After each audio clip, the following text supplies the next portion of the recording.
कैसे हो दोस्तों आप सभी के मैं आपके चैनल द सक्सेस पॉइंट @ पे एक बार फिर से तहे दिल से आपका स्वागत करता हूं। दोस्तों, हर सब्जेक्ट का हम लोगों ने अच्छे से डिस्कशन किया, उससे संबंधित महत्वपूर्ण प्रश्नों को भी देखा जो कि आपके एग्ज़ाम टॉपिक से काफ़ी इंपॉर्टेंट थे, चाहे वो यूपीएससी के लिए हो, यूपीपीएससी के लिए हो, अदर किसी कॉम्पिटिटिव एग्ज़ाम के लिए हो। हर एग्ज़ाम के लिए ये वीडियो लाभदायक है दोस्तों। जितनी भी द सक्सेस पॉइंट @ पे वीडियो डाली गई हैं दोस्तों, चाहे वो ऑनलाइनर प्रश्न हो या फिर किसी सब्जेक्ट का डिस्कशन हो या फिर एमसीक्यू क्वेश्चन हो, वो सभी आपके हर एग्ज़ाम के लिए इम्पोर्टेंट है। द सक्सेस पॉइंट @ चैनल पे बने रहिए, चैनल को सब्सक्राइब कीजिए, बेल आइकन ऑन कीजिए ताकि नोटिफिकेशन मिलती रहे। वीडियो को ज़्यादा से ज़्यादा शेयर कीजिए, लाइक कीजिए। वीडियो आपको कैसी लगती है कमेंट में ज़रूर बताएं और प्रयास कीजिए कि ज़्यादा से ज़्यादा लोग इस वीडियो को देखें दोस्तों, क्योंकि जब किसी वीडियो को ज़्यादा से ज़्यादा लोग देखते हैं तो हमारा मनोबल भी बढ़ता है और हम और अच्छा करने का प्रयास करते हैं। दोस्तों, बड़ी मेहनत के साथ आप लोगों के लिए ये वीडियो तैयार की जाती है, तो वीडियो बनाने के लिए दोस्तों एक लाइक ज़रूर कीजिएगा, कमेंट ज़रूर कीजिएगा कि वीडियो आपको कैसी लगती है। आज एक नए सब्जेक्ट में लेके चलेंगे आपको दोस्तों, जो कि एग्ज़ाम के लिए काफ़ी इम्पोर्टेंट होता है, ख़ास करके समीक्षा अधिकारी, सहायक समीक्षा अधिकारी और अन्य किसी भी कॉम्पिटिटिव एग्ज़ाम के लिए, आपके सिविल परीक्षाओं के लिए काफ़ी इम्पोर्टेंट होने वाला है। आज का जो विषय है वो है पर्यावरण एवं पारिस्थितिकी से दोस्तों। इस पे भी काफ़ी प्रश्न पूछे जाते हैं। आइए देखते हैं कि आज का प्रश्न क्या कह रहा है।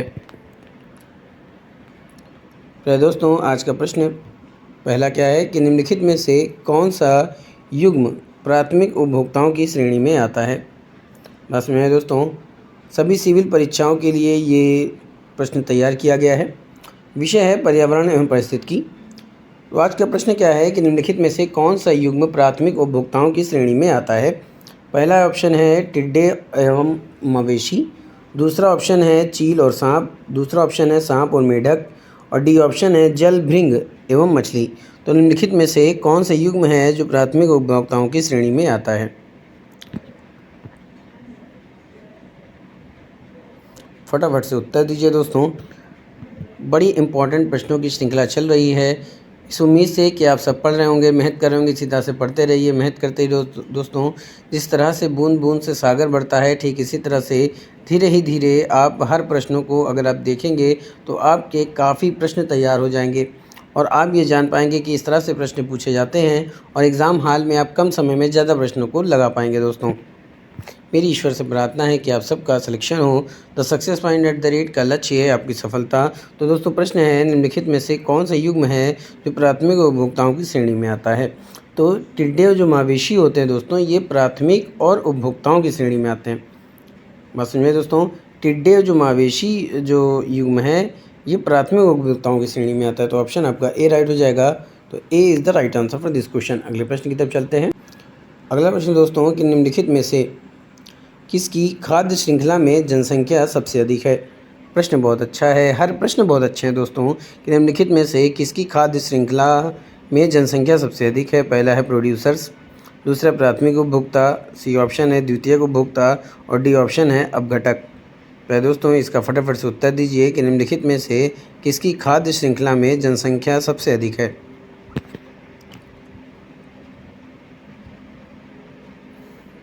प्रश्नों का उत्तर ज़रूर दिया करें दोस्तों। वीडियो फ्री ऑफ कास्ट है, ज़्यादा से ज़्यादा लोगों तक पहुंचाने का प्रयास करें। अगर आप चैनल पर नए विजिटर हैं तो आपसे गुजारिश है कि चैनल को सब्सक्राइब कीजिए, बेल आइकन ऑन कीजिए ताकि नोटिफिकेशन मिलती रहे। तो निम्नलिखित में से किसकी खाद्य श्रृंखला में जनसंख्या सबसे अधिक है। प्रोड्यूसर्स, प्राथमिक उपभोक्ता, द्वितीयक उपभोक्ता और अपघटक। तो दोस्तों, खाद्य श्रृंखला में जिसकी जनसंख्या सबसे अधिक है वो है अपघटक की। तो ऑप्शन आपका डी राइट हो जाएगा। तो D is the right answer for this question. अगले प्रश्न की तरफ चलते हैं। अगला प्रश्न दोस्तों कि निम्नलिखित में से कौन सा शब्द है जो नेट जीरो इकोनॉमी का सबसे अच्छा वर्णन करता है। बस समझ में दोस्तों, प्रश्न क्या है कि निम्नलिखित में से कौन सा शब्द है जो नेट जीरो इकोनॉमी का सबसे अच्छा वर्णन है। पहला कथन है या पहला ऑप्शन है एक ऐसी अर्थव्यवस्था जो पूर्णतः नवीकरणीय संसाधनों पर निर्भर हो। दूसरा ऑप्शन है एक ऐसी अर्थव्यवस्था जहां कार्बन फुटप्रिंट की भरपाई ग्रीन फील्ड निवेश द्वारा की जाती है। सी ऑप्शन है एक ऐसी अर्थव्यवस्था जहां वायुमंडल से ग्रीनहाउस गैसों को हटाकर उत्सर्जन की भरपाई की जाती है। डी ऑप्शन है एक ऐसी अर्थव्यवस्था जिसमें कार्बन उत्सर्जन शून्य हो। तो नेट जीरो इकोनॉमी का सबसे अच्छा वर्णन कौन सा करता है शब्द, आपको उसका उत्तर देना है। फटाफट से उत्तर दीजिए दोस्तों।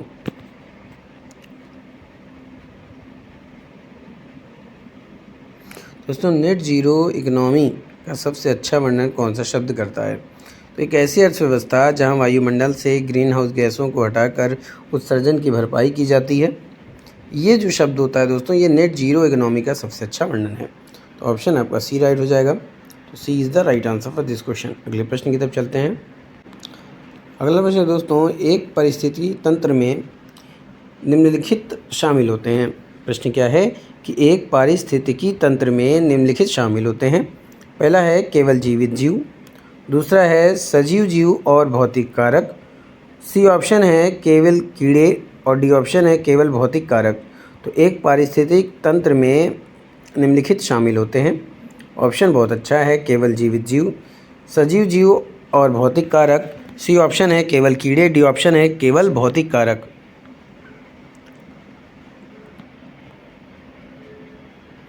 तो प्यारे दोस्तों, अगर बात की जाए पारिस्थितिकी तंत्र में कि कौन शामिल होते हैं, तो उसकी बात की जाए तो सजीव जीव और भौतिक कारक ये दोनों शामिल होते हैं। तो ऑप्शन आपका बी राइट हो जाएगा। तो B is the right answer for this question. अगले प्रश्न की तरफ चलते हैं। अगला प्रश्न है कि झील में सुपोषण किसकी उपस्थिति के कारण होता है? बस में दोस्तों, प्रश्न है झीलों में सुपोषण किसकी उपस्थिति के कारण होता है? पहला है डीओ और बैक्टीरिया के कारण, दूसरा है नाइट्रोजन और फास्फोरस के कारण, सी ऑप्शन है बीओडी और सीओडी के कारण, डी ऑप्शन है क्रोमियम और पारा। तो झील में सुपोषण किसकी उपस्थिति के कारण होता है, आपको इसका उत्तर देना है।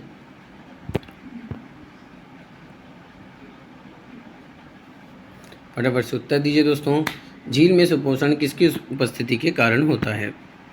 डी और बैक्टीरिया, नाइट्रोजन और फास्फोरस, बीओडी और सीओडी, या फिर क्रोमियम और पारा।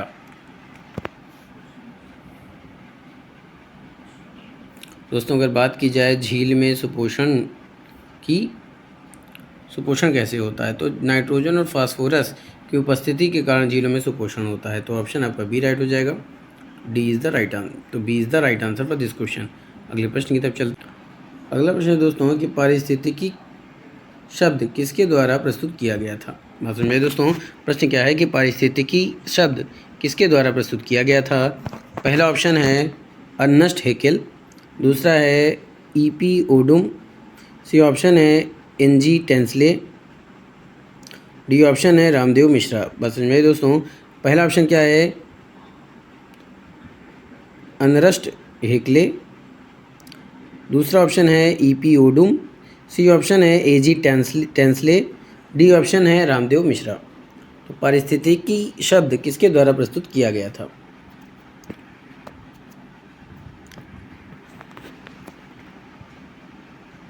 फटाफट से कमेंट में उत्तर कीजिए। वीडियो को शेयर करते रहिए दोस्तों। वीडियो अच्छी लगे तो लाइक ज़रूर कीजिएगा। पारिस्थितिकी शब्द जो होता है, इस शब्द को जिसने गढ़ा था दोस्तों, उसका नाम क्या था? इस तरह से भी प्रश्न पूछा जा सकता है। तो इसका जो नाम था वो था अर्नस्ट हैकेल। तो ऑप्शन आपका ए राइट हो जाएगा। तो A is the right answer for this question. अगले प्रश्न की तरफ चलते हैं। अगला प्रश्न है कि कृत्रिम पारिस्थितिकी तंत्र का उदाहरण है। कृत्रिम पारिस्थितिकी तंत्र का उदाहरण है। पहला ऑप्शन है तालाब का पारिस्थितिकी तंत्र, दूसरा है जंगल का पारिस्थितिकी तंत्र, सी ऑप्शन है घास के मैदान का पारिस्थितिकी तंत्र, या फिर डी ऑप्शन इनमें से कोई भी नहीं। फटाफट से उत्तर दीजिए कि कृत्रिम पारिस्थितिकी तंत्र का उदाहरण है।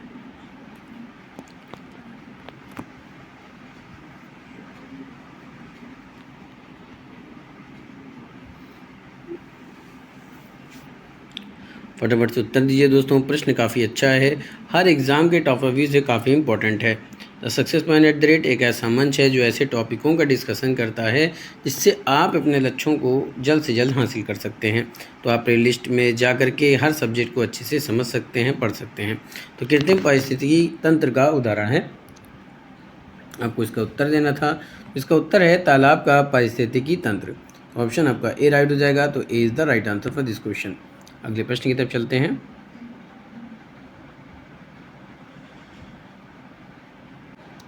अगला जो प्रश्न है दोस्तों वो है, निम्नलिखित में से किसकी खाद्य श्रृंखला में जनसंख्या सबसे अधिक है। दोस्तों ये दोबारा प्रश्न रिपीटेड हो गया है।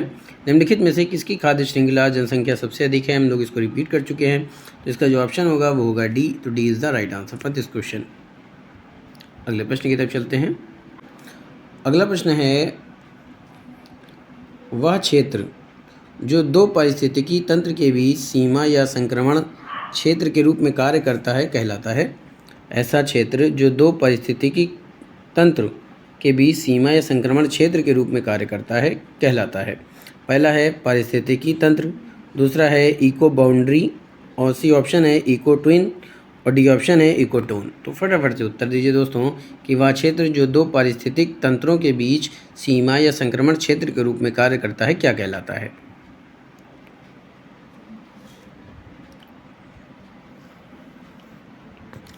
तो दोस्तों ऐसा क्षेत्र जो दो पारिस्थितिक तंत्रों के बीच सीमा या संक्रमण क्षेत्र के रूप में कार्य करता है तो ये कहलाता है इकोटोन। तो ऑप्शन आपका डी राइट हो जाएगा। तो D is the right answer for this question. अगले प्रश्न की तरफ चलते हैं। ये रहा दोस्तों अगला प्रश्न। अगला प्रश्न क्या कह रहा है कि निम्नलिखित में से कौन सा शब्द न केवल किसी जीव के द्वारा घेरे गए भौतिक स्थान का वर्णन करता है बल्कि जीवों के समुदाय में उसकी कार्यात्मक भूमिका का भी वर्णन करता है। बात समझ में आई।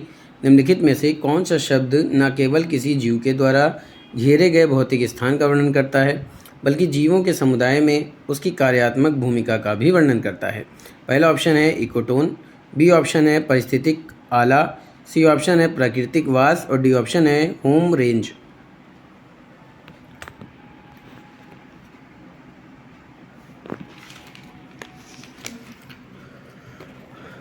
दोस्तों ज़्यादा से ज़्यादा लोगों को इस चैनल से जुड़ने का प्रयास कीजिए।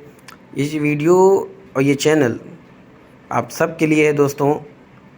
फ्री ऑफ कॉस्ट होने की वजह से आप काफ़ी लोगों को इसमें जोड़ सकते हैं। हो सकता हो आपके शेयर करने से कुछ ऐसे लोग भी इससे जुड़ जाएं जिनको इस वीडियो की बहुत ज़्यादा ज़रूरत है दोस्तों।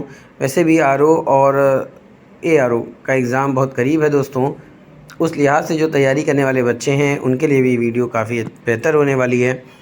और जो रेलवे की तैयारी करते हैं दोस्तों उनके लिए भी इम्पोर्टेंट प्रश्न हैं। ये तो सभी सिविल परीक्षाओं के लिए है, पर जो प्रश्न बनाए जाते हैं दोस्तों वो ऐसा बनाया गया है कि आप किसी भी कॉम्पिटिटिव एग्ज़ाम की तैयारी करते हैं तो उसके लिए काफ़ी इम्पोर्टेंट होगा। तो इसीलिए मैं कहता हूँ कि द सक्सेस @, से जुड़िए, क्योंकि आपको बहुत कुछ सीखने को मिलेगा। दोस्तों अगर आप समंदर की चाह रखते हैं तो आपको बहुत कुछ हासिल हो सकता है। तो इसलिए बड़ी सोच रखिए, बड़े पाने के लिए तैयारी कीजिए तो आपको छोटा ज़रूर मिलेगा। तो निम्नलिखित में से जो शब्द न केवल किसी जीव के द्वारा घेरे गए भौतिक स्थान का वर्णन करता है बल्कि जीवों के समुदाय में उसकी कार्यात्मक भूमिका का भी वर्णन करता है तो वो है पारिस्थितिक आला। तो ऑप्शन आपका बी राइट हो जाएगा। तो B is the right answer for this question. अगले प्रश्न की तरफ चलते हैं। अगला प्रश्न है कि निम्नलिखित में से कौन सा पारिस्थितिक तंत्र का अजैविक घटक नहीं है। निम्नलिखित में से कौन सा पारिस्थितिक तंत्र का अजैविक घटक नहीं है। पहला ऑप्शन है तापमान, बी ऑप्शन है जीवित प्राणी, सी ऑप्शन है खनिज पदार्थ, और डी ऑप्शन है हवा। तो निम्नलिखित में से कौन सा पारिस्थितिकी तंत्र का अजैविक घटक नहीं है। फटाफट से उत्तर दीजिए। आपका ऑप्शन है तापमान, जीवित प्राणी, खनिज पदार्थ, और डी ऑप्शन है हवा। ये प्रश्न इम्पॉर्टेंट है दोस्तों। किसी भी एग्ज़ाम में ये प्रश्न पूछा जा सकता है, पूछा गया भी है। निम्नलिखित में से कौन सा पारिस्थितिकी तंत्र का अजैविक घटक नहीं है, आपको इसका उत्तर देना था। तो इसका सही उत्तर है दोस्तों जीवित प्राणी। तो ऑप्शन आपका बी राइट हो जाएगा। तो B is the right answer for this question. जो जीवित प्राणी होता है वो पारिस्थितिकी तंत्र का अजैविक घटक नहीं होता, वो जैविक घटक होता है। आगे चलते हैं। अगला प्रश्न है कि निम्नलिखित प्रकार के पारिस्थितिक तंत्रों में से कौन सबसे ज़्यादा शुद्ध वार्षिक प्राथमिक उत्पादकता का निर्माण करता है। प्रश्न क्या है कि निम्नलिखित प्रकार के पारिस्थितिक तंत्रों में से कौन सबसे ज़्यादा शुद्ध वार्षिक प्राथमिक उत्पादकता का वर्णन करता है। पहला है उष्णकटिबंधीय पर्णपाती वन, बी ऑप्शन है शांत पर्णपाती जंगल, सी ऑप्शन है उष्णकटिबंधीय वर्षा वन और डी ऑप्शन है शीतोष्ण वन। तो फटाफट से उत्तर दीजिए दोस्तों। निम्नलिखित प्रकार के पारिस्थितिक तंत्रों में से कौन सबसे ज़्यादा शुद्ध वार्षिक प्राथमिक उत्पादकता का निर्माण करता है? तो इसका जो उत्तर होगा दोस्तों वो होगा उष्णकटिबंधीय पर्णपाती वन जो होते हैं वो क्या है दोस्तों, सबसे ज़्यादा शुद्ध वार्षिक प्राथमिक उत्पादकता का निर्माण करते हैं और ये पारिस्थितिक तंत्रों में से आते हैं। तो ऑप्शन आपका ए राइट हो जाएगा। तो A is the right answer for this question. अगले प्रश्न की तरफ चलते हैं। अगला प्रश्न है दोस्तों कि निम्न में से कौन सा पारिस्थितिक तंत्र की एक कार्यात्मक इकाई नहीं है? ये 4 ऑप्शन है आपके सामने। इन 4 ऑप्शन में से आपको बताना कि कौन सा पारिस्थितिकी तंत्र की एक कार्यात्मक इकाई नहीं है। पहला है परतों का अलगाव, बी ऑप्शन है उत्पादकता, सी ऑप्शन है ऊर्जा प्रवाह और डी ऑप्शन है अपघटन। तो पारिस्थितिकी तंत्र की एक कार्यात्मक इकाई नहीं है, आपको इसका उत्तर देना है। फटाफट से उत्तर दीजिए। प्रश्न आपके सामने है, ऑप्शन आपके सामने है, तो फटाफट से उत्तर दीजिए दोस्तों। आइए देखते हैं तो पारिस्थितिकी तंत्र की कार्यात्मक इकाई कौन नहीं है, आपको इसका तो उत्तर देना है। तो दोस्तों अगर परतों के अलगाव की बात करें तो ये पारिस्थितिकी तंत्र की क्रियात्मक इकाई नहीं है। उत्पादकता की बात करें तो ये क्रियात्मक इकाई है। ऊर्जा प्रवाह भी पारिस्थितिकी तंत्र की कार्यात्मक इकाई है और अपघटन भी पारिस्थितिकी तंत्र की कार्यात्मक इकाई है। पर प्रश्न पूछ रहा है कि कौन सा कार्यात्मक इकाई नहीं है, तो परतों का अलगाव है। तो ऑप्शन आपका ए राइट हो जाएगा। तो A is the right answer for this question. अगले प्रश्न की तरफ चलते हैं। अगला प्रश्न दोस्तों, निम्न में से कौन सा पारिस्थितिक तंत्र में एक गैसीय बायोकेमिकल चक्र नहीं है? निम्नलिखित में से कौन पारिस्थितिकी तंत्र में एक गैसीय बायोकेमिकल चक्र नहीं है? पहला ऑप्शन क्या है, कार्बन चक्र, दूसरा है नाइट्रोजन चक्र, सी ऑप्शन है सल्फर चक्र और डी ऑप्शन है फास्फोरस चक्र। पारिस्थितिकी तंत्र में एक गैसीय बायोकेमिकल चक्र नहीं है, आपको इसका उत्तर देना है। फटाफट से उत्तर दीजिए दोस्तों। प्रश्न बहुत अच्छा है, ऑप्शन बहुत अच्छे हैं, फटाफट से उत्तर दीजिए। बहुत आसान प्रश्न है कि निम्न में से कौन पारिस्थितिक तंत्र में एक गैसीय बायोकेमिकल चक्र नहीं है? तो दोस्तों कार्बन चक्र जो होता है वो गैसीय बायोकेमिकल चक्र में आता है। नाइट्रोजन चक्र भी गैसीय बायोकेमिकल चक्र है। सल्फर चक्र की बात करें तो ये भी गैसीय बायोकेमिकल चक्र है। पर फास्फोरस चक्र जो होता है ये गैसीय बायोकेमिकल चक्र नहीं है। यही उत्तर प्रश्न में पूछा जा रहा है, तो आपका उत्तर होगा फास्फोरस चक्र जो कि गैसीय बायोकेमिकल चक्र नहीं है। तो ऑप्शन डी राइट हो जाएगा। D is the right answer for this question. अगला प्रश्न दोस्तों कि निम्न कथनों में से कौन सा जीवमंडल के बारे में गलत है? पहला है जीवमंडल स्थलमंडल, जलमंडल और वातावरण का संयोजन होता है। यानी जो जीवमंडल होता है वो स्थलमंडल, जलमंडल और वातावरण का संयोजन होता है, यानी कि कंबाइंड होता है। इन तीनों को मिला करके उसका बनता है जीवमंडल। अगला ऑप्शन है कि जीव जो है वो स्थलमंडल में समान रूप से मौजूद होते हैं। सी ऑप्शन क्या है कि जीवमंडल उत्तर और दक्षिण ध्रुव पर नहीं है। डी ऑप्शन उपरोक्त सभी। तो कौन सा जीवमंडल के बारे में ऑप्शन गलत है, आपको उसका उत्तर देना है। फटाफट से प्रश्न को देखिए, ऑप्शन को देखिए और फटाफट से उत्तर दीजिए कमेंट में।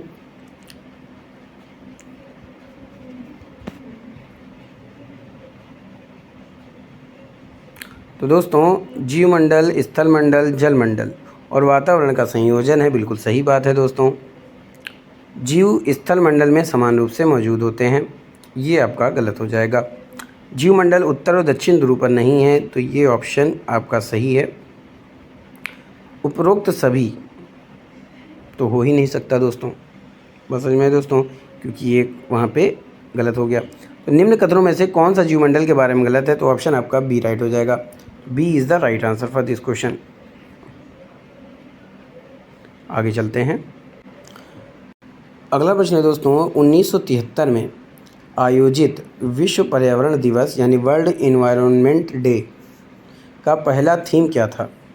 1973 में आयोजित विश्व पर्यावरण दिवस यानी वर्ल्ड इन्वायरमेंट डे का पहला थीम क्या था? पहला ऑप्शन है ओनली वन अर्थ, दूसरा ऑप्शन है ह्यूमन सेटलमेंट्स, सी ऑप्शन है डिसर्टिफिकेशन डी ऑप्शन है गिव अर्थ ए चांस। तो 1973 में आयोजित विश्व पर्यावरण दिवस इन्वायरमेंट डे का पहला थीम क्या था?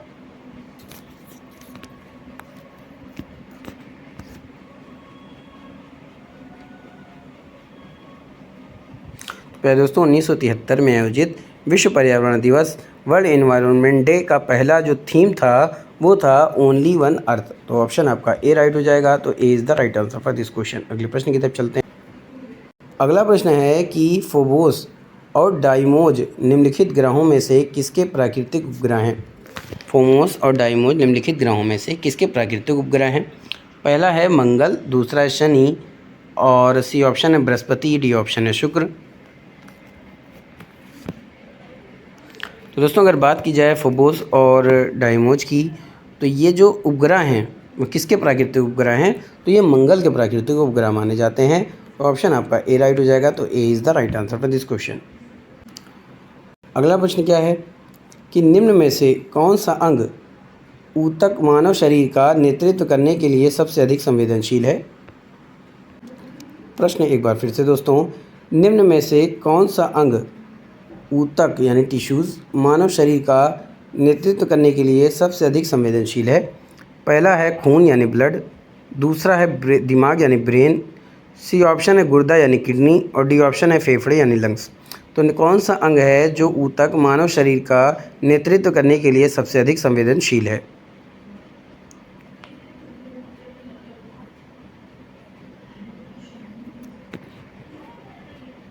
तो दोस्तों जो अंग ऊतक यानी मानव शरीर का नेतृत्व करने के लिए सबसे अधिक संवेदनशील होता है वो होता है आपका दिमाग। तो ऑप्शन आपका बी राइट हो जाएगा। B is the right answer for this question. अगले प्रश्न की तरफ चलते हैं। अगला प्रश्न दोस्तों, निम्न में से कौन सा भारत का राष्ट्रीय उद्यान विश्व धरोहर में शामिल है? निम्न में से कौन सा भारत का राष्ट्रीय उद्यान है जो विश्व धरोहरों में शामिल है? पहला है ग्रेट हिमालय राष्ट्रीय उद्यान, दूसरा है मानस राष्ट्रीय उद्यान, सी ऑप्शन है नंदा देवी जैव विविधता रिजर्व, डी ऑप्शन है ऊपर के सभी। तो निम्न में से कौन सा भारत का राष्ट्रीय उद्यान है जो विश्व धरोहर में शामिल है? फटाफट से उत्तर दीजिए दोस्तों। तो अगर बात की जाए भारत का राष्ट्रीय उद्यान जो विश्व धरोहर में शामिल है तो ग्रेट हिमालय राष्ट्रीय उद्यान भी शामिल है, विश्व धरोहर में मानस राष्ट्रीय उद्यान भी शामिल है, नंदा देवी जैव विविधता रिजर्व भी राष्ट्रीय उद्यान जो है वो विश्व धरोहर में शामिल है। तो उपरोक्त सभी हो जाएगा यानी डी। तो D is the right answer for this question. अगले प्रश्न की तरफ चलते हैं। अगला प्रश्न है दोस्तों कि भारत के छोटे राष्ट्रीय उद्यानों में से एक पम्पडुम शोला राष्ट्रीय उद्यान कहाँ अवस्थित है? भारत के एक छोटे राष्ट्रीय उद्यानों में से एक पम्पडुम शोला राष्ट्रीय उद्यान कहाँ अवस्थित है? पहला उत्तराखंड ऑप्शन है, दूसरा केरल, तीसरा छत्तीसगढ़, डी ऑप्शन है राजस्थान। तो भारत के छोटे राष्ट्रीय उद्यानों में से एक पम्पदुम शोला राष्ट्रीय उद्यान कहाँ अवस्थित है? तो ये अवस्थित है दोस्तों केरल राज्य में। तो ऑप्शन आपका बी राइट हो जाएगा। तो B is the right answer for this question. अगले प्रश्न की तरफ चलते हैं। अगला प्रश्न दोस्तों कि विश्व पर्यावरण दिवस हर साल 5 जून को दुनिया भर में मनाया जाता था। 2023 की थीम क्या थी? विश्व पर्यावरण दिवस हर साल 5 जून को दुनिया भर में मनाया जाता था और मनाया जाता है। तो 2030 वर्ष की थीम क्या थी? पहला है ए ट्री फॉर पीस, दूसरा है time for nature, C option है बीट एयर पॉल्यूशन और डी ऑप्शन है सल्यूशन टू प्लास्टिक पॉल्यूशन। तो विश्व पर्यावरण दिवस हर साल 5 जून को दुनिया भर में मनाया जाता था। 2023 वर्ष की थीम क्या थी?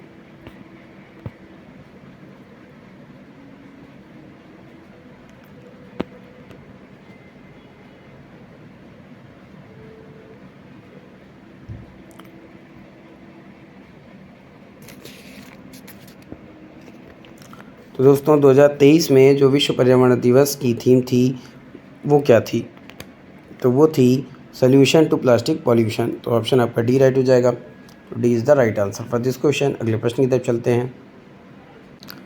अगला प्रश्न है कि पेरियार राष्ट्रीय उद्यान किस प्रदेश में स्थित है? पहला है तमिलनाडु, दूसरा केरल, तीसरा आंध्र प्रदेश, चौथा कर्नाटक। पेरियार राष्ट्रीय उद्यान कहाँ स्थित है?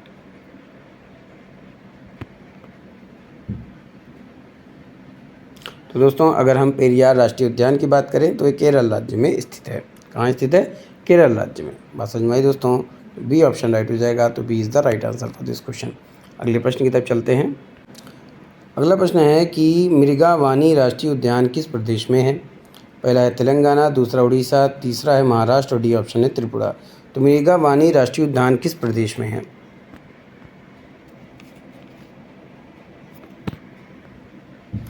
तो दोस्तों मृगावानी राष्ट्रीय उद्यान जो है ये तेलंगाना राज्य में है। तो ऑप्शन आपका ए राइट हो जाएगा। तो A is the right answer for this question. अगले प्रश्न की तरफ बढ़ अगला महत्वपूर्ण प्रश्न है दोस्तों कि गंभीर रूप से लुप्तप्राय सफ़ेद पीठ वाले गिद्ध का घर कोरिंगा नेशनल पार्क किस राज्य में स्थित है? गंभीर रूप से लुप्तप्राय सफ़ेद पीठ वाले गिद्ध का घर कोरिंगा नेशनल पार्क किस राज्य में स्थित है? पहला है आंध्र प्रदेश, दूसरा पश्चिम बंगाल, सी ऑप्शन है झारखंड और डी ऑप्शन है मणिपुर। तो दोस्तों गंभीर रूप से लुप्तप्राय सफ़ेद पीठ वाले गिद्ध का जो घर कोरिंगा नेशनल पार्क ये कहाँ स्थित है? तो ये स्थित है आंध्र प्रदेश में। तो ऑप्शन आपका ए राइट हो जाएगा। तो A is the right answer for this question. अगले प्रश्न की तरफ बढ़ते हैं। अगला प्रश्न दोस्तों कि घाटी गांव वन्य जीव अभयारण्य किस जानवर के लिए प्रसिद्ध है? घाटी गांव वन्य जीव अभयारण्य किस जानवर के लिए प्रसिद्ध है? पहला है ओलिव रेडले कछुए के लिए, दूसरा गैंडे के लिए, सी ऑप्शन है गिद्ध के लिए और डी ऑप्शन है ग्रेट इंडियन बस्टर्ड के लिए। तो घाटी गांव वन्यजीव अभयारण्य किस जानवर के लिए प्रसिद्ध है? तो अगर घाटी गांव वन्यजीव अभयारण्य की बात की जाए दोस्तों तो ये ग्रेट इंडियन बस्टर्ड के लिए प्रसिद्ध है। ग्रेट इंडियन बस्टर्ड के लिए, जो कि ऑप्शन डी पे दे रहा है। तो D is the right answer for this question. अगले प्रश्न की तरफ फिर बढ़ेंगे दोस्तों। आज का सेशन यहीं पे समाप्त करता हूं। उम्मीद करता हूं कि आप सब इसी तरह से पढ़ रहे होंगे। मेहनत करते रहिए। मेरी ईश्वर से प्रार्थना है कि आप सबका सिलेक्शन हो। The success point at the rate पे इसी तरह बने रहिए। वीडियो को बिना स्किप किए हुए शुरुआत से अंत तक जरूर देखें ताकि आप हर प्रश्नों को बारीकी से समझ पाएँ, बारीकी से समझ सकें। दोस्तों बहुत इंपॉर्टेंट प्रश्नों की श्रृंखला चल रही है। इसी तरह से अपने प्यार को बनाए रहिए। फिर मिलेंगे इसी जुनून के साथ। तब तक के लिए जय Hind. Wish you all the best.